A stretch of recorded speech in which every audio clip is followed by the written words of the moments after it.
A bizarre police chase in North Jacksonville ends with 3 JSO officers in the hospital. So police say this guy tried to run over an officer, rammed several cruisers, causing one of them to actually flip over, and then punched an officer right in the face. It happened Wednesday night in North Jacksonville, and it all ended on I-295 near UF Health.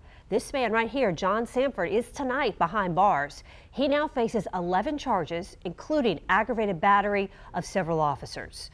On Your Side's Eric Alvarez is live tonight with the details. Eric?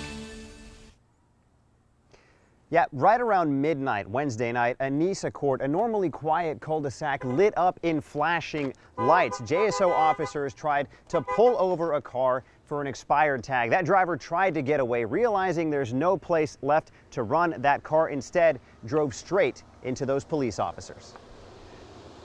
JSO says 52-year-old John Sanford stared an officer right in the eye as he rammed into the patrol car, narrowly missing one officer who'd gotten out. You can still see pieces of the wreckage in the street. Now I'm going to use these camera glasses here to show you what happened next. Sanford then led police on a 3-mile chase, along the way slamming into a cruiser so hard it flipped over.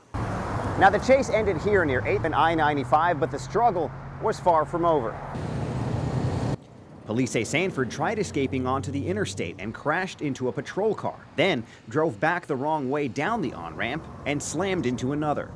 I'm shooting this video clip through a piece of plastic or glass, can't really tell what it is exactly. It's from an automobile, and you can find debris like this all over the on-ramp. Now if you walk down to the on-ramp, you can see some tire marks here appearing to show some vehicles turning, which coincide with the police report. And as you make your way down from the turn marks, if you look here in the grass, you can see multiple pieces of cars.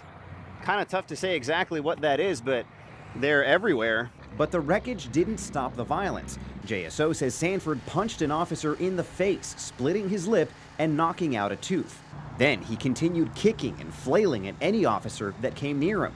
Officers had to tase him to get him into handcuffs, and by the time the dust settled, JSO got him into custody, but 3 officers were taken to nearby UF Health for treatment.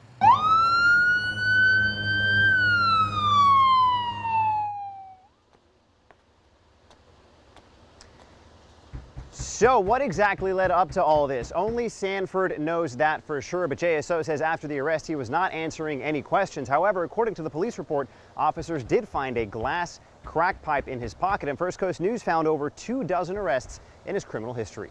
Live in Northwest Jacksonville, Eric Alvarez, First Coast News, on your side.